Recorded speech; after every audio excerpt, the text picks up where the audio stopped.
दोस्तों, किसी ने एक बहुत ही शानदार बात कही है कि ये दुनिया एक बाजार के जैसा है। यहाँ पर सब कुछ मिलता है बशर्ते कि आप उसकी कीमत चुकाने को तैयार हों। तो अगर आप वही करते रहेंगे जो आज तक आप करते आए हैं तो आपको वही मिलता रहेगा ना, जो आज तक आपको मिलता रहा है।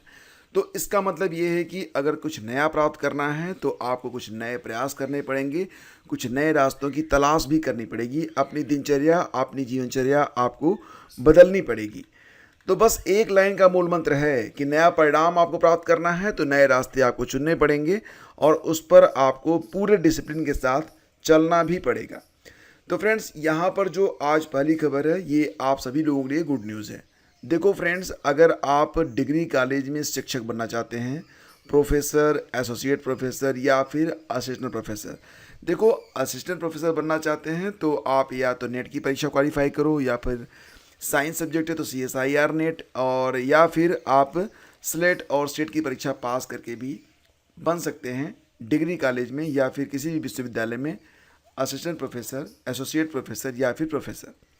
तो यहाँ पर एक वैकेंसी आई हुई है। यहाँ पर UGC नेट ने एक लेटर जारी किया हुआ है और इस लेटर में ये कहा गया है कि ऑल ओवर इंडिया में जितने भी विश्वविद्यालय हैं, अगर उनसे जुड़ा हुआ कोई कॉलेज है या फिर कैंपस है या फिर कोई डीम्ड यूनिवर्सिटी है, और अगर एसोसिएट प्रोफेसर, प्रोफेसर या फिर असिस्टेंट प्रोफेसर के लिए पद खाली हैं, तो यहाँ पर एक कारण बताओ नोटिस जारी कर दी गई है। इसका सीधा सा मतलब ये निकलता है, आप यहाँ नोटिस देख सकते हैं। आप आएंगे यहाँ पर और नीचे जाइए तो एक नोटिसेस का सेक्शन मिलेगा आपको, और इसी में आप जब रीड मोर पर क्लिक करेंगे तो तीसरा या चौथा कॉलम आपको दिखाई देगा। और इस कॉलम पे ये देखो, ये आपको दिखाई देगा यहाँ पर UGC letter regarding recruitment of faculty in universities institutions deem to be universities and colleges. तो 16 जुलाई को यह नोटिस जारी की गई है। नोटिस में क्या लिखा गया है, नोटिस आप यहाँ पर देख सकते हैं, और इसमें सब्जेक्ट क्या है, सब्जेक्ट है कि recruitment of faculty in universities institutions deem to be universities and colleges. तो बेसिकली यहाँ जो ऊपर की लाइन है इसको छोड़ते हैं, यहाँ पर तो वही पत्र वगैरह के बारे में बात की गई है। जो मेन लाइन है वो यहाँ पर है कि ऑल द यूनिवर्सिटी, जितने भी विश्वविद्यालय हैं, इंस्टीट्यूशंस हैं या डीम्ड इंस्टीट्यूशंस हैं, और जुड़े हुए जो भी कॉलेज हैं, उनको वंस अगेन एक बार फिर उनसे रिक्वेस्ट किया जाता है to take serious steps to ensure that the vacant position in your university as well as in the college affiliated to your university are filled at the earliest, and the status of recruitment process is uploaded on the university activity monitoring portal of UGC। तो यहाँ पर date भी लगा दी गई है कि 31 जुलाई 2024। तो यहाँ पर कहा जा रहा है कि पूरे देश में जितने भी विश्वविद्यालय हैं, जुड़े हुए कॉलेज हैं या फिर अफिलिएटेड कॉलेज हैं या फिर डीम्ड यूनिवर्सिटीज़ हैं, तो अगर आपके यहाँ शिक्षक से जुड़ा हुआ कोई भी पद खाली है, और यहाँ नीचे एक लिस्ट दी गई है, तो इस लिस्ट में आपको पता चल जाएगा प्रोफेसर, एसोसिएट प्रोफेसर और असिस्टेंट प्रोफेसर के लिए। तो यहाँ पर कहा जा रहा है कि अगर ये पोस्ट अभी तक खाली है तो आप लोग ये बताओ कि आपने ये पोस्ट अभी तक क्यों नहीं भरी है, उसका एक कारण बताओ। नोटिस यहाँ पर जारी कर दिया गया है। दूसरी बात ये है कि ये भी पूछा गया है कि कितनी जल्दी आप लोग ये पद यहाँ पर भरोगे। ठीक है, तो आप यहाँ देख सकते हो प्रोफेसर, एसोसिएट प्रोफेसर और असिस्टेंट प्रोफेसर के लिए नीचे लिखा गया है reasons for not filling up the teaching positions and action taken by the university to fill up the vacancies. तो एक बहुत बड़ा कारण यहाँ पर लिख दिया गया है कि अगर आपने जो वैकेंट पोस्ट है उसको नहीं भरा है तो क्यों नहीं भरा है ये बताओ, और अगर भरा है तो उसकी जानकारी हमें उपलब्ध कराओ, और अगर प्रोसेस में है अभी मामला जो है वो प्रोसेस में है तो कहाँ तक मामला पहुँचा है ये भी आप हमें बताओ। तो जितने भी लोग यहाँ पर असिस्टेंट प्रोफेसर या फिर प्रोफेसर या फिर एसोसिएट प्रोफेसर बनना चाहते हैं फ्रेंड्स, तो उनके लिए काफ़ी अच्छी यहाँ पर एक अपॉर्चुनिटी है, और इसके लिए आप जिस भी विश्वविद्यालय को चुनना चाहें। आप देखो क्या होता है ना कि हर इंसान जहाँ पर रहता है उसी के आसपास की लोकेलिटी में काम करना चाहता है। तो जो यूनिवर्सिटी आपको पसंद हो, जहाँ पर आप काम करना चाहते हो, आप यूनिवर्सिटी की जो वेबसाइट है उसको ओपन कर लें और रिक्रूटमेंट का जो सेक्शन होता है उस पर ज़रूर क्लिक करें, क्योंकि कई सारी वैकेंसीज आके चली जाती हैं और उसके बारे में जानकारी बस यूनिवर्सिटी की वेबसाइट पर ही रह जाती है। तो आप लोग यहाँ पर देखिए और अगर आपने नेट की परीक्षा पास की हुई है तो आप अप्लाई भी करिए, और सब कुछ ठीक रहा तो जल्दी आपको यहाँ पर परमानेंट वैकेंसी भी है, यहाँ पर जो भर्तियाँ होंगी परमानेंट भी होंगी, तो आपको बहुत जल्द ही एक अच्छी जॉब मिल जाएगी। ठीक है, आगे बढ़ते फ्रेंड्स, और कुछ और भी अच्छी चीज़ें हैं जो कि आपके लिए हैं, जैसे कि हाई कोर्ट में PCSJ 2022 के मुख्य परीक्षा परिणाम में गड़बड़ी मामले की सुनवाई शुक्रवार को हुई आज, और न्यायमूर्ति SD सिंह और न्यायमूर्ति D रमेश की खंडपीठ आज श्रवण कुमार की याचिका पर सुनवाई कर रही है। मामले में याची ने मुख्य परीक्षा की कॉपी में गड़बड़ी का आरोप लगाते हुए याचिका जो है दाखिल किया था, और याचिका पर उत्तर प्रदेश लोक सेवा आयोग ने गलत कोडिंग की वजह से 50 अभ्यर्थियों की कॉपी बदले जाने की बात भी मानी है। तो यहाँ पर तो यही आरोप ही लगा था कि मेरी जो कॉपी है वो मेरी नहीं है। बाद में आयोग ने भी मान लिया कि हाँ भैया कॉपी बदल गई थी, आई एम सॉरी। लेकिन आई एम सॉरी करने से तो कुछ होता नहीं है। अगर देखो ये बच्चा क्या है कि अगर लड़ा ना होता तो आगे बढ़ा ना होता। इसलिए मैं कहता हूँ कि आपको अपने हक के लिए आवाज़ उठानी पड़ेगी, लेकिन प्रॉपर स्टेज पर।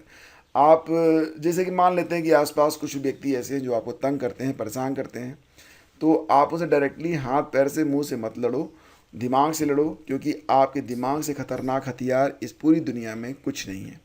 RO के बारे में भी एक खबर यहाँ पर पब्लिश हुई है, और ये वही मामला है पेपर लीक वाला, कि इसमें 16 के खिलाफ चार्जशीट जो है लगा दी गई है, और मामला जो है वो कोर्ट में जमा कर दिया गया है।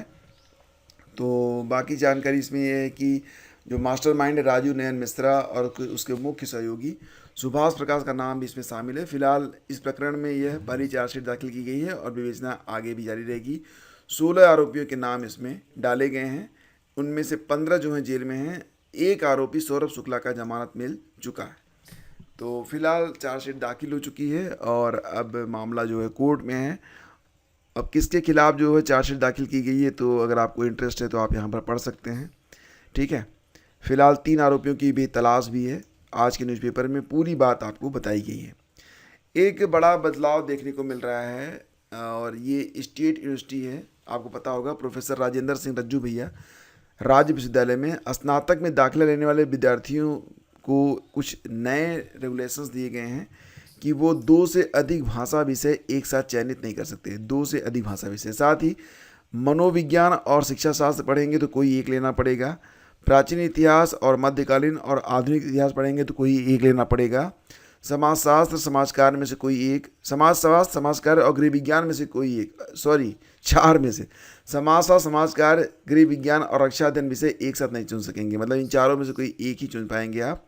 राज्य विश्वविद्यालय ने स्नातक में दाखिले के लिए कला और विज्ञान संकाय में विषय संयोजन के लिए दिशा निर्देश जो हैं जारी किए हैं। तो ये थोड़ा सा आप लोग देख लीजिएगा। विद्यार्थियों को नई शिक्षा नीति 2020 के तहत स्नातक के पहले 2 वर्षों में 2 मेजर और तीसरा माइनर विषय चुनना पड़ेगा। 2 मेजर सब्जेक्ट होंगे, 1 माइनर होगा। और कला संकाय के कुल 24 विषयों में से विषय संयोजन का निर्धारण करना होगा। मतलब कला संकाय में पढ़ाए जाएंगे यह 24 विषय। तो इसमें अब आर्ट लेवल पर कौन कौन से विषय होंगे? हिंदी साहित्य, हिंदी भाषा, गृह विज्ञान, संस्कृत, उर्दू, संगीत, तबला, प्राचीन इतिहास, राजनीति विज्ञान, संगीत, वोकल, दर्शन शास्त्र, रक्षा अध्ययन, शारीरिक शिक्षा, अर्थशास्त्र, समाजशास्त्र, संगीत, सितार, मध्यकालीन और आधुनिक इतिहास, शिक्षा शास्त्र, ड्राइंग एवं पेंटिंग, अंग्रेजी साहित्य, भूगोल, गणित, अंग्रेजी भाषा, मनोविज्ञान और समाज कार्य। ये 24 विषय होंगे जो कि कला संकाय में पढ़ाए जाएंगे। तो फिलहाल कुछ नए चेंजेज आपको हर साल देखने को मिल रहे हैं। बस एक चेंज का मैं विरोध करता हूँ, और इसके लिए मैंने सोशल मीडिया पर कई बार लिखा भी है। मैं बस ये चाहता हूँ कि जितने भी मतलब एक देश एक किताब होनी चाहिए, और किताबें हर साल बदलनी नहीं चाहिए। आपने देखा होगा कि कक्षा 1, 2, 3, 4, LKG, UKG जो कुछ भी हैं, किताबें हर साल बदल जाती हैं। प्राइवेट कॉलेज जो होते हैं वो हर साल नई किताबें लागू करते हैं। इससे कई सारी क्षतियाँ होती हैं। पहली क्षति तो ये होती है कि पेड़ों की कटाई ज़्यादा होती है क्योंकि पेपर बनाना पड़ता है। दूसरी बात ये होती है कि 1 साल पढ़ने के बाद इतनी महंगी किताबें बेकार हो जाती हैं, वो रद्दी में जाती हैं, और जब नया अभ्यर्थी आता है तो फिर उसे नई किताब लेनी पड़ती है। गार्जियन के ऊपर बहुत ज़बरदस्त दबाव बनता है क्योंकि किताबें काफ़ी महंगी हो जाती हैं। और हमारे ज़माने में तो भैया ऐसा नहीं था। हमारे ज़माने में तो ये होता था कि जो किताब हमने पढ़ी है उसके पीछे की 5 पीढ़ियाँ भी, मतलब जो लोग पीछे पीछे आते थे 5 साल 6 साल तक वो किताब चलती रहती थी। तो इससे क्या होता था कि केवल कॉपी खरीदने की झंझट होती थी, किताबें तो मिल जाती थी। पुरानी किताबों से लोग कवर झील चढ़ा के उससे काम चला लेते थे, और उसके बाद वो किताब पीछे रह जाती थी। तो इससे क्या होता था कि कम से कम किताबों का जो एक अतिरिक्त बोझ अब बन रहा है, हर साल किताबें बदली जा रही हैं, हर साल सिलेबस में कुछ कुछ चेंज किया जा रहा है। ये एक कमेटी बनाकर इस पर विचार करना चाहिए कि इतनी तेज़ी से किताबें ना बदलें, क्योंकि इससे एक तो पर्यावरण को क्षति होती है, दूसरी बात है कि इस पर जो एक अनावश्यक बोझ पड़ता है गार्जियन के ऊपर, वो गार्जियन टूट जाते हैं भाई। बहुत सारे गार्जियन होते हैं जो कि किताब कापियाँ नहीं खरीद पाते हैं और फलतः वो अपने बच्चों को एक अच्छी शिक्षा नहीं दे पा रहे हैं, काफ़ी दुखी हैं। और इससे मुझे लगता है धन का बहुत अपव्यय भी हो रहा है, इसको रोका जाना चाहिए। पर्यावरण के लिए तो ये बहुत ही इंपॉर्टेंट है।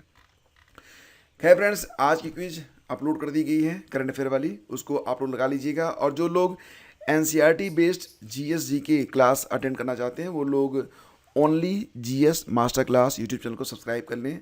वहाँ पर आपके लिए जीएस की क्लासेज स्टार्ट कर दी गई हैं और ये भी प्रयास किया जा रहा है कि UP PCS, RO, UP triple SC और अन्य प्रतियोगी परीक्षाओं के लिए जो कॉमन टॉपिक है उनको पहले कवर कर लिया जाए, ताकि जो भी परीक्षाएं आने वाली हैं उसमें कई सारे टॉपिक आपके बिल्कुल क्लियर रहें। तो काफ़ी अच्छा क्लास चल रहा है वहाँ पे, तो आप लोग एक बार ज्वाइन जरूर करिएगा। धन्यवाद।